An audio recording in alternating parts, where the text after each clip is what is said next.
शक्ति की समृद्धि अमर उजाला की अंतर्राष्ट्रीय महिला दिवस के दिन इस विशेष पहल पर मैं editor Amar Ujala Shri Vijay Tripathi ji, editor Amar Ujala bonus Shri Anshuman Tiwari ji और श्री व्यास राय नागपाल जी, आपकी पूरी टीम को बहुत ढेर सारी बधाई और शुभकामनाएं देना चाहती हूँ। और यहाँ पर उपस्थित सभी नारी शक्ति को अंतर्राष्ट्रीय महिला दिवस की ढेर सारी बधाई देना चाहती हूँ। आज इस अवसर पर आपने नासा नारी आर्थिक साक्षरता अभियान ये एक विशेष पहल की है, इसका भी मैं बहुत बहुत अभिनंदन करती हूँ। जब हम सस्टेनेबल डेवलपमेंट गोल्स के 2030 एजेंडा की बात करते हैं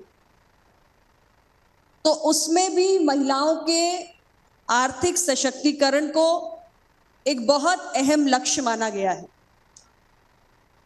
क्योंकि एक महिला के आर्थिक सशक्तिकरण का प्रभाव केवल उसके व्यक्तिगत जीवन पे नहीं बल्कि देश की प्रगति पर पड़ता है।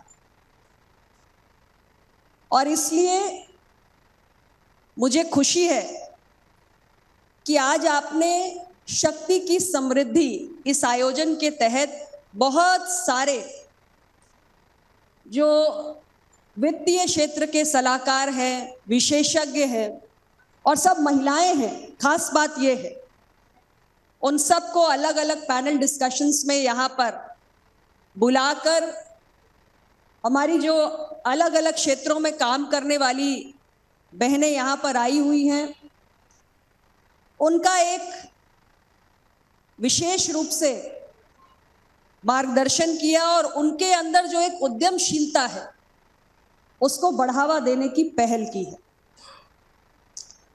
आज देश के अंदर प्रधानमंत्री नरेंद्र मोदी जी के नेतृत्व वाली सरकार है और हमारी सरकार देश की आधी आबादी को 142 करोड़ की आबादी है और आधी संख्या महिलाओं की है, तो एक बहुत बड़ा ह्यूमन रिसोर्स है देश की महिलाएं, देश की बेटियां।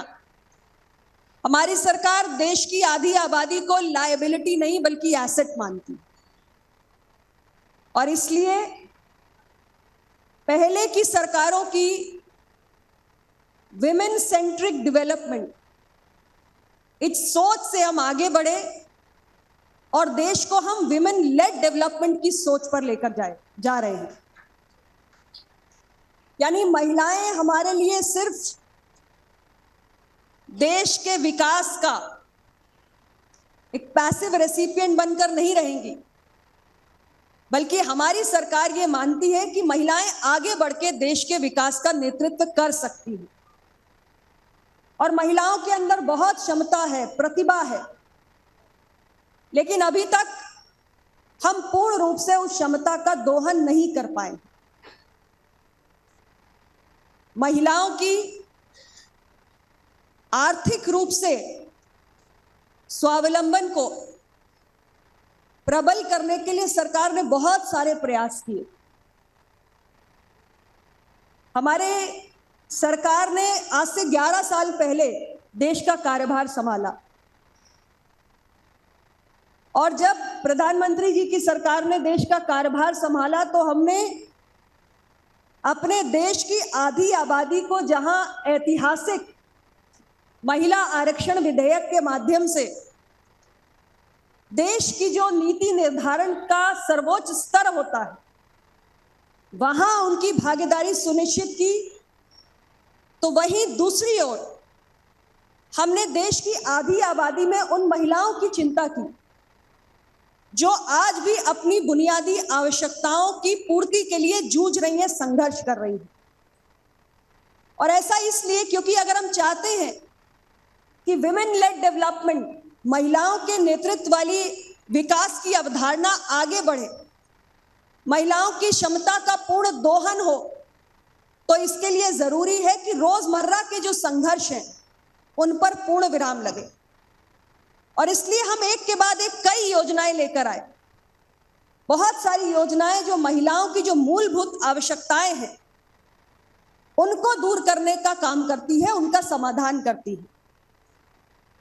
उनको स्वच्छ पेयजल सुनिश्चित करना हो, स्वच्छ ईंधन देना हो, स्वास्थ्य की पर्याप्त सेवाएं देनी हो, बैंक का खाता देना हो, महिलाओं को शौचालय देना हो, ये सारे प्रयास हमारी सरकार ने किए। लेकिन आर्थिक सशक्तिकरण की दृष्टि से एक के बाद एक जो योजनाएं आई, उसका व्यापक असर कैसे पड़ा है, ये मैं अभी आपको कुछ आंकड़ों के माध्यम से बताऊंगी। भारत सरकार ने प्रधानमंत्री जनधन योजना लेकर आई। इस योजना के तहत देश में 56 करोड़ लोगों को बैंक के खाते की एक्सेस मिली और इसमें 55% जो खाते हैं वो महिलाओं के नाम पे खुले। जब भारत सरकार स्टैंड अप इंडिया योजना लेकर आई तो उसमें 84% ऋण जो स्वीकृत हुए वो महिला उद्यमियों के हुए। इसी प्रकार मुद्रा योजना जब हम लेकर आए तो उसमें 69% जो ऋण है वो महिलाओं के नेतृत्व वाले उद्यम को स्वीकृत हुए। स्टार्टअप इंडिया के मिशन को हमारी सरकार ने तेजी से बढ़ाया। आज भारत को दुनिया का तीसरा सबसे बड़ा स्टार्टअप इकोसिस्टम कहा जाता है। 2016 से पहले ऐसी स्थिति नहीं थी। आज देश में स्टार्टअप्स बड़ी संख्या में हमारे देश के युवा बना रहे हैं और उसमें महिलाएं भी हैं। स्टार्टअप योजना के अंतर्गत भी जो 10% धनराशि है वो हमने महिलाओं के नेतृत्व वाले स्टार्टअप्स के लिए आरक्षित करके रखी है कि उन्हें ही देनी है। और इतना ही नहीं, प्रधानमंत्री स्वनिधि योजना जब हम लेकर आए तो उसमें आज अगर हम लाभार्थियों पर नजर डालें तो 50% लाभार्थी महिलाएं हैं जो छोटा मोटा कारोबार कर रही हैं अपनी रोजी रोटी चलाने के लिए। आज सबसे जमीनी स्तर पर रहने वाली हमारी ग्रामीण महिलाएं जो सेल्फ हेल्प ग्रुप से जुड़ी हुई है, राष्ट्रीय ग्रामीण आजीविका मिशन से, देश भर के अंदर ऐसी 10 करोड़ महिलाएं हैं जो सेल्फ हेल्प ग्रुप्स में जुड़कर आज अपना जीवन यापन कर रही है। और हमारी सरकार ने तेजी से सेल्फ हेल्प ग्रुप्स को बढ़ाने का काम किया है। और हम एक ऐसी योजना लाए हैं जिसे हम ड्रोन दीदी कहते हैं, जिसके माध्यम से हम अपनी उन ग्रामीण महिलाओं की एडिशनल इनकम को जनरेट करने के लिए आज उन्हें नई तकनीक से जोड़ रहे हैं। ड्रोन पायलट प्रशिक्षण भी उन महिलाओं को दिया जा रहा है। पिछले साल आपने जब बजट सुना होगा तो उसमें वर्किंग वुमेन हॉस्टल की घोषणा की गई थी। कामकाजी महिलाओं को एक सुरक्षित आशियाने की भी आवश्यकता होती है, तब उनका आउटपुट बढ़ सकता है। और 500 से अधिक ऐसे वर्किंग वुमेन हॉस्टल है जिसमें 26,000 से अधिक महिलाएं लाभान्वित हो रही हैं। ये सब हमारी सरकार के प्रयास हैं जो महिलाओं को आर्थिक रूप से सशक्त करने के लिए एक के बाद एक प्रयास किए गए। फरवरी में हमारा बजट प्रस्तुत होता है और बजट से पहले वित्त मंत्री जी संसद के पटल पे आर्थिक सर्वेक्षण की रिपोर्ट रखती है। और इस बार जो हमारा इकोनॉमिक सर्वे 2024-25 का हमारा जो इकोनॉमिक सर्वे आया उसमें स्पष्ट रूप से यह बात निकल के आई कि पिछले 7 वर्षों में जो हमारे देश का female labour force participation rate है उसमें उल्लेखनीय वृद्धि हुई है। 2017-18 में जो female labour force participation rate था वो 23.3% हुआ करता था, लेकिन आज 23-24 में वो बढ़कर 41.7% पहुंच गया है। और इकोनॉमी सर्वे में इस बात को कहा गया कि सरकार ने जो लगातार प्रयास किए महिलाओं को रोजगार के नए अवसर प्रदान करने के लिए, महिला के नेतृत्व वाले उद्यमों को निवेश की पहुंच सुनिश्चित करने के लिए, ये उन सारे प्रयासों का हल है कि आज महिलाओं के नेतृत्व वाले उद्यम सरकार के इस कार्यकाल में फल फूल रहे हैं। ये बात हमारे आर्थिक सर्वेक्षण में निकल के आई है। तो तेजी से महिलाओं का जो उद्यमशीलता है उसमें उनका पार्टिसिपेशन बढ़ रहा है। जब इस बार बजट प्रस्तुत किया गया तो खास तौर से एक नई योजना की घोषणा की गई जो महिलाओं के लिए और जो फर्स्ट टाइम एंटरप्रेन्योर्स SC/ST वर्ग से है उनके लिए, कि 5 साल तक हम 2 करोड़ के टर्म लोन की व्यवस्था करते हैं। तो लगातार ये प्रक्रिया है, महिलाओं का इकोनॉमिक अपलिफ्टमेंट कोई एक दिन का मसला नहीं, इट्स अ जर्नी, ये एक यात्रा है, एक कंटिन्यूअस प्रोसेस है और इसमें कंसिस्टेंट एफर्ट्स हमारी सरकार ने किए हैं जिसके नतीजे जो आज तमाम फैक्ट्स और फिगर्स हैं उसमें देखने को मिलते। और जब महिलाएं आर्थिक रूप से सशक्त होती हैं तो उनके अपने मानसिक स्वास्थ्य पर, उनके अपने फिजिकल हेल्थ पर, शारीरिक स्वास्थ्य पर भी इसका प्रभाव पड़ता है। एक महिला जो फाइनेंशियली इंडिपेंडेंट है, आर्थिक रूप से आत्मनिर्भर है, उसकी मानसिक स्वास्थ्य बेहतर होता है इसलिए क्योंकि उसकी अपनी सेल्फ इमेज, उसकी अपनी सेल्फ एस्टीम बढ़ी हुई होती है, उसका आत्मविश्वास मजबूत होता है कि मैं अपने जीवन की हर चुनौती का सामना कर सकती हूँ, मुझे असहाय रूप से जीने की आवश्यकता नहीं है। उसके अंदर ये आत्मविश्वास होता है कि मेरे अपने लोगों के बीच में मेरी राय का, मेरे ओपिनियन का कोई महत्व है। और अपने शारीरिक स्वास्थ्य का भी ख्याल कर सकती है। महिलाएं अक्सर अपनी फिजिकल हेल्थ पे ध्यान नहीं देती हैं, वो उनके लिए प्राथमिकता सूची में सबसे नीचे होता है।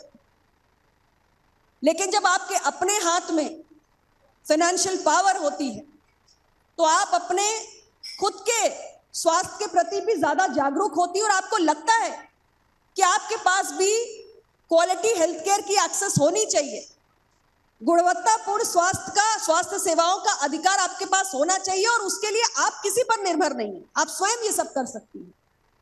हमारी सरकार बहुत सारी योजनाएं चला रही है देश की ऐसी करोड़ों करोड़ महिलाओं के लिए जो स्वयं इतनी आत्मनिर्भर नहीं है, लेकिन उनको संबल देने के लिए भारत सरकार का स्वास्थ्य और परिवार कल्याण मंत्रालय तमाम योजनाएं चला रहा है। और जब हम फाइनेंशियल इंडिपेंडेंस की बात करते हैं तो उसमें फाइनेंशियल लिटरेसी भी उतनी ही इंपॉर्टेंट हो जाती है। आज के जो तमाम पैनल डिस्कशंस हुए उसमें आपको वित्तीय साक्षरता पर ही बहुत सारा मार्गदर्शन दिया गया, क्योंकि पहली चुनौती यह है कि आपके हाथ में अपना वित्त हो और दूसरी चुनौती यह है कि उस वित्त का आपको प्रबंधन करने की क्षमता हो। तो जब फाइनेंशियल इंडिपेंडेंस आती है तो फाइनेंशियल लिटरेसी भी उतनी ही महत्वपूर्ण हो जाती है।